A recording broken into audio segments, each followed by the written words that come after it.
The signature of every century has been its skyline. The very ancient, the old, the medieval, the modern.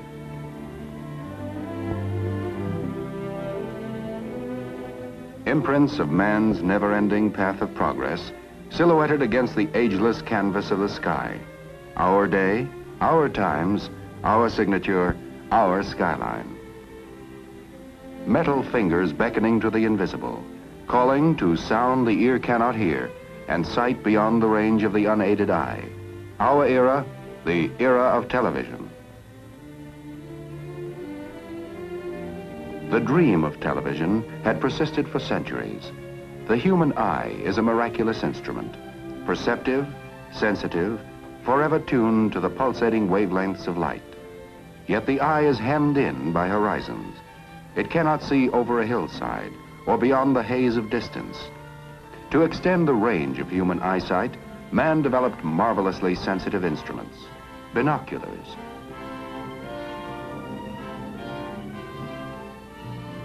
Giant telescopes to probe the furthest span of space.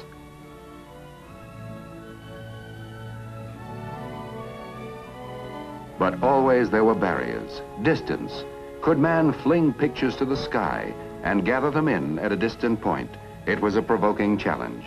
And nowhere did the challenge provoke more unending experiment and research than at RCA.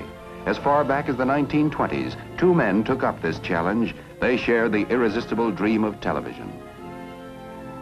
David Sarnoff, chairman of the board of RCA. Dr. Vladimir Zworykin, honorary vice president and technical consultant of RCA. Dr. Zworykin, every now and then I like to put the calendar back and remember another important occasion when you came to my office. You were a good salesman, and I was a good dreamer. We talked about broadcasting moving images by electronics.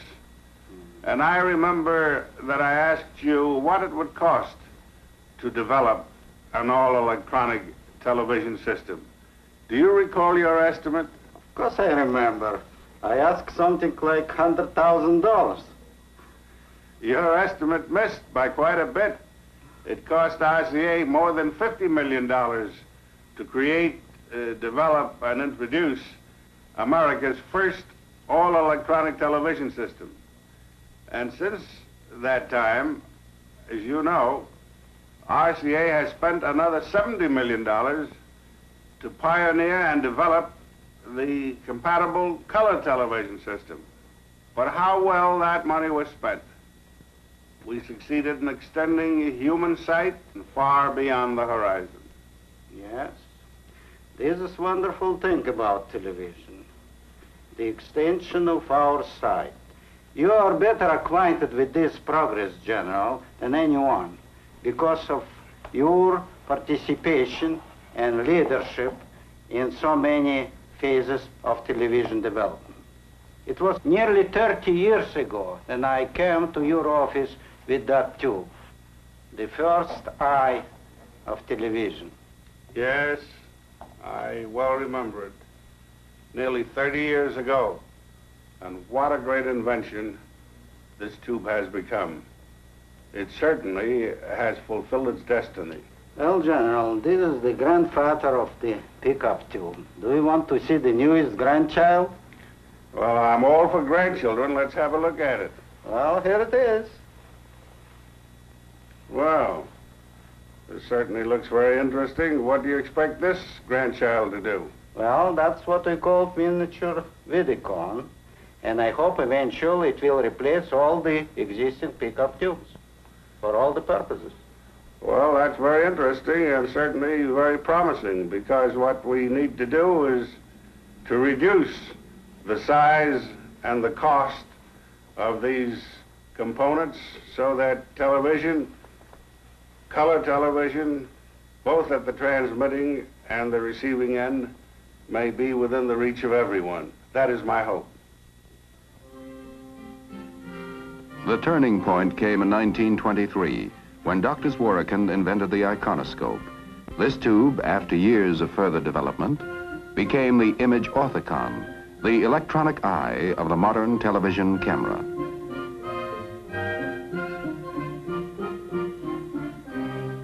In 1929, Dr. Zworykin and his associates announced the first successful electronic kinescope, forerunner of today's television picture tube.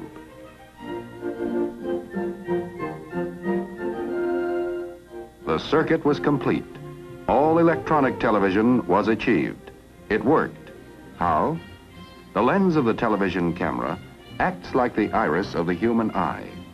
It gathers in the light rays and focuses them on a mosaic of light-sensitive material that is built into the picture tube.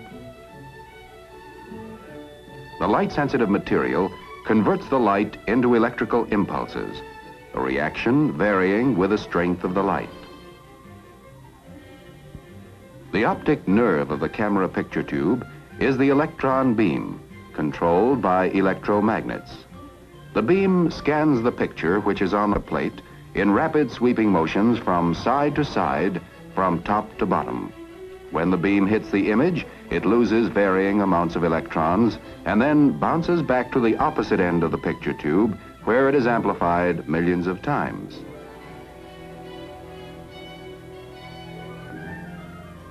It is led off to the transmitter in the form of electric current.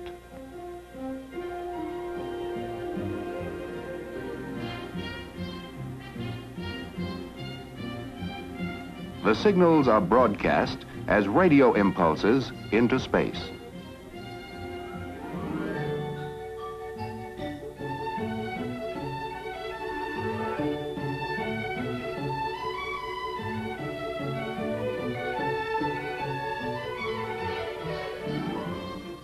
Heart of the receiving set is the kinescope. Here, the action is reversed.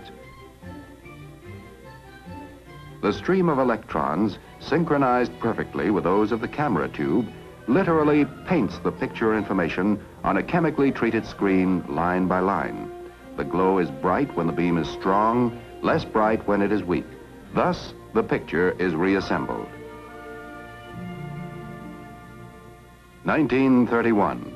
Atop the Empire State Building, the National Broadcasting Company, a service of RCA, erected the transmitting antenna for experimental television station W2XBS.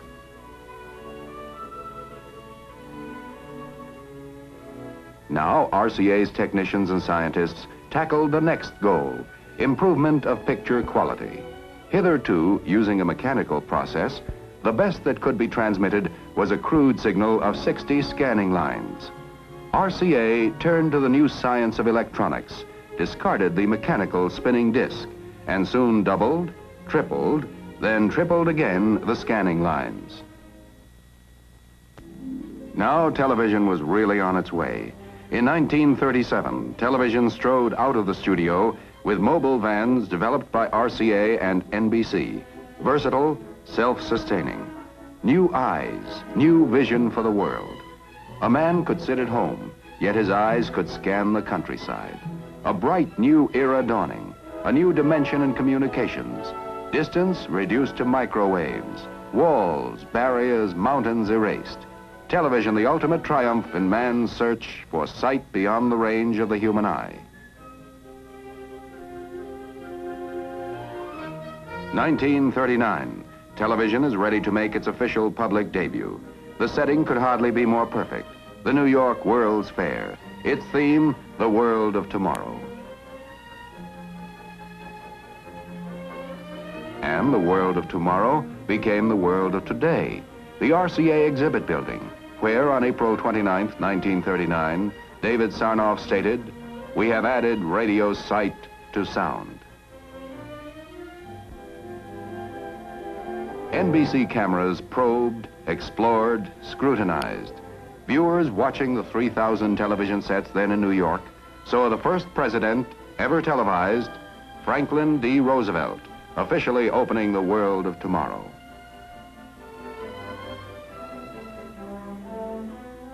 Via television, the viewers toured with the King and Queen of England through Pavilion and Midway. Day by day, television produced new adventures, new vistas, new excitement, new thrills. NBC presented the first baseball game ever televised, August 1939. 1940, the nerve-tingling drama of a national political convention, the first ever televised. Philadelphia and New York were knit together by the electronic miracle of television. Radio relays, pioneered by RCA, and the telephone company coaxial cables, wiped out the horizon as the far limit of telecasting. Still in the trial and error stage, television began studying its own future as a tremendous new medium of entertainment. The first programs were simple, unpretentious, proving grounds for technicians, cameramen, directors, writers, and performers. Slowly, the know-how was gained. Bit by bit, creative imagination began to give form and substance to the new art form called television.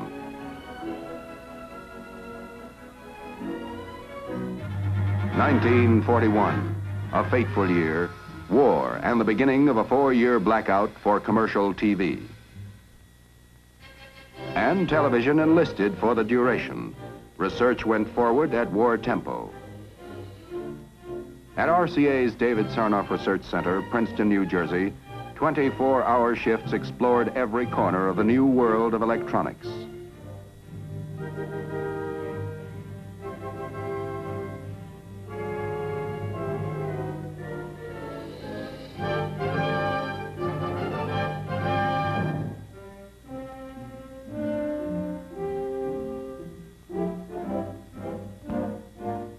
For submarine detection, the sniper scope that made it possible to see a target in darkness. Thus, the progress of perhaps a peacetime decade was compressed into 4 short years. 1945, the war over. After 4 years of unparalleled war effort, denial, sacrifice, the American public hungry for the rewards of peace. And television, with its promise of endless hours of enjoyment, entertainment, was part of the peacetime dream.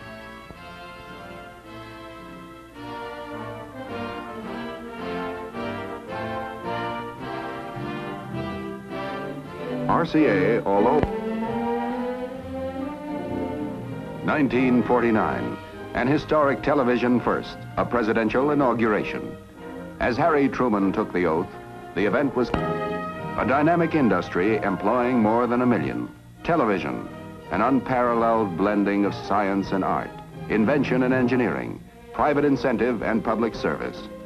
By television, American business has found a most effective advertising medium, and in turn, advertising has provided the resources that sustain the standards of programming and permit the never-ending research that is the heart of the television industry.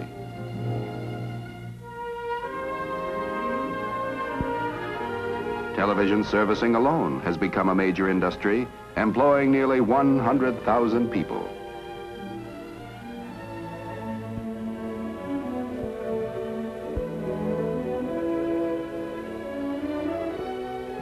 Yes, in little more than a wink of time, television has entered our homes, our lives, imprinted new silhouettes on our skyline. And all this has been just the beginning. There was still another dream to be realized. Still another dimension to be added. Black and white television had been the herald. It put millions of TV sets into our homes, built hundreds of TV stations, created an industry, an art, a public service, an exhilarating component of our American way of life.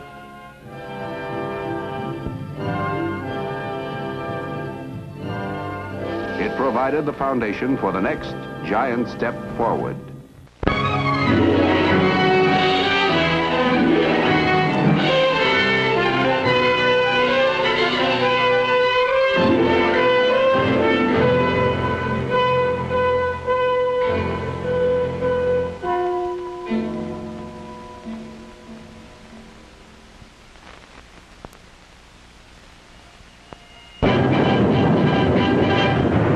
atomic age was born. There is no denying that since that moment, the shadow of the atom bomb has been across all our lives. All men of goodwill earnestly hope that a realistic control of atomic weapons can and will be achieved. Meanwhile, good sense requires that all of us prepare for any eventuality. But wisdom demands, too, that we take time to understand this force. Because here, in fact, is the answer to a dream as old as man himself. A giant of limitless power at man's command. And where was it science found that giant? In the atom, a particle so infinitely small that it takes over 100 billion atoms to make up the head of a pin.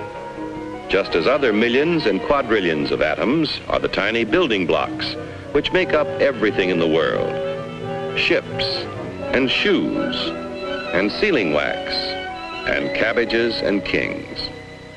Although no one has ever seen an atom, scientists have learned a great deal about how they behave, and there are widely accepted theories as to what they're like.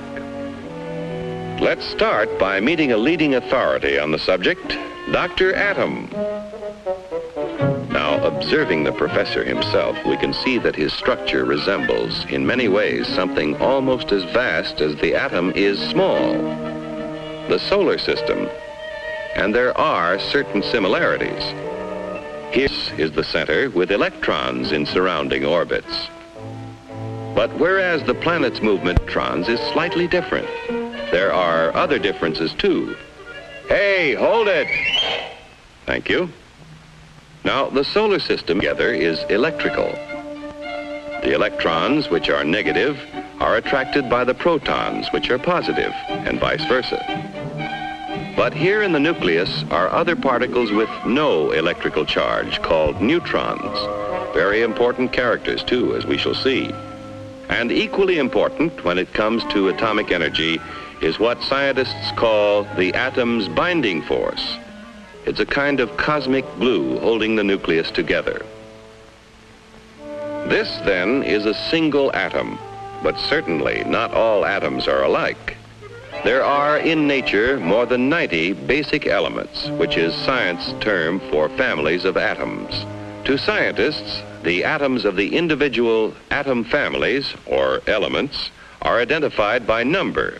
That is, the number of protons or positive charges in their nucleus. And they vary all the way from hydrogen, which has just 1 proton, to oxygen with 8 protons, to gold, he's rich with 79, finally on to the heaviest of all natural elements, uranium with 92 protons. Now, within each element, or family of atoms, there can be different members, each one having the same number of protons, but differing in the number of neutrons. The total of an atom's protons and neutrons is its atomic weight. Thus, in natural uranium, we have U-234, U-235, and U-238. These different members of the same element or atom family science calls isotopes. Some elements, tin for instance, have a great many isotopes. Others, like aluminum, are lone wolves with just 1. Now, most atoms of most elements are content with their lot in life. We speak of them as being stable, but others are busy day and night, being what science calls radioactive. Like radium, throwing off powerful rays along with some of its neutrons and protons, until it actually alters its own nuclear structure and changes to another family, and then to another, until it does become stable at last. This spontaneous changing of elements is called natural transmutation. Its discovery gave men of science an idea. If an atom could change itself, why couldn't man change an atom? Using as bullets the very particles which radium threw off, a noted British scientist bombarded nitrogen and converted it to oxygen. In terms of individual atoms, this is what happened. The radium nucleus threw off an alpha particle consisting of 2 protons and 2 neutrons. One of the protons was absorbed into the nitrogen nucleus, turning it to oxygen. This was artificial transmutation, man changing the elements. From that first experiment, others by the thousands followed as scientists devised ever more powerful particle accelerators, commonly called atom smashers, to transmute more and more kinds of atoms. All scientifically important, but hardly world-shaking. Then, in 1939, some scientists were experimenting with transmutation of uranium. What would happen, they wondered, if they fired a neutron at a uranium nucleus, already the heaviest in nature? Why not try? So they tried. And the result? Nuclear fission. Instead of a minor change, the atom split in two. Truly a discovery to change the world. For what had happened when the uranium atom split was a kind of double miracle of science. Half of the miracle concerned that binding force we spoke of before, that kind of cosmic glue which holds the atom's nucleus together. We still don't know all about that binding force yet, but we do know it is equivalent to mass. Therefore, we may speak of it as having a kind of weight of its own. Now, the two atoms into which a uranium atom splits also have binding force. But for some reason, it takes less of that glue to hold them together, and in the process of fission, a tiny fraction is left over. What happens to it? It explodes as energy, proving Einstein's theory that mass and energy are really the same. But we spoke of a double miracle. To understand the second one, let's slow down that fission a million or so times. A single particle starts the reaction, splitting the uranium atom. Here now is the release of energy as heat and blast. Here are powerful rays being given off, similar to X-rays. But here are free neutrons driven out with tremendous speed. And provided there is sufficient U-235 present, what science calls a critical mass, those neutrons bombard other uranium atoms, causing them to split and split still others. The result? A chain reaction. Over 1,000,000 billion atoms exploding within 2 seconds. And the force? It would take Yankee Stadium full of dynamite to equal the energy released in the complete fission of an amount of U-235 the size of a baseball. With this discovery, at the time the free world faced a war for survival, it was little wonder the first thought was a weapon. But how to obtain enough material for even a single bomb? Only a small fraction of natural uranium is the U-235 isotope, which will fission in a chain reaction. And to separate enough U-235 quickly enough seemed all but impossible. But the impossible became reality as industry, labor, science, and the military combined their efforts to build Oak Ridge, where enough U-235 was separated to build the first atomic bomb.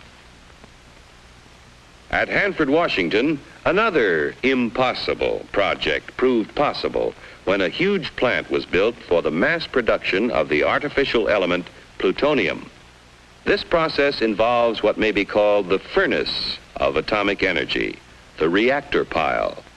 Here is a structure or pile of graphite blocks. In the reactor are placed rods of natural uranium containing both U-235 and U-238. As U-235 begins to fission, the graphite slows down the free neutrons, and some of them hit other U-235 atoms, keeping the chain reaction going. But others of those slowed down neutrons hit U-238 atoms, and here's what happens. Remember, we said that U-238 wouldn't support a chain reaction. However, it will capture neutrons from U-235 fission and start a process which converts the U-238, first to neptunium, then to plutonium. And plutonium will fission in chain reaction. Thus, the reactor itself is a source of atomic fuel. Besides producing plutonium, the nuclear reactor makes possible two very important peacetime uses of atomic energy. Remember that the chain reaction process in the reactor creates tremendous heat, which scientists have learned how to control. Thus, a reactor may be substituted in many industrial applications where heat is now provided by coal or petroleum. But such uses in the foreseeable future are limited. For one thing, a reactor pile must be shielded to protect the workers around it from dangerous radiation, and this shielding adds tremendous weight. However, an atomic energy power plant has already proved feasible. The future supplying of electric power to entire cities is far from impossible, while nuclear power in locomotives, submarines, ships, and even very large airplanes may all but revolutionize future transportation on land, sea, and air. But perhaps the most valuable byproduct of the nation's reactor piles is radioactive isotopes. Research has revealed that many elements not naturally radioactive became so when placed in a nuclear reactor. And these isotopes, working as tracers with such measuring devices as a Geiger counter, became invisible detectives, aiding the cause of science in many different fields.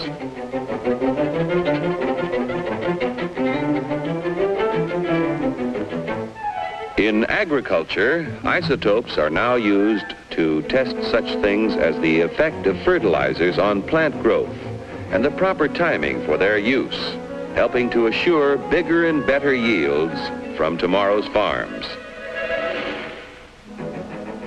In industry, isotopes have found literally hundreds of new uses, such as the automatic thickness control of sheet aluminum, saving hundreds of man-hours of labor and assuring accuracy never before possible.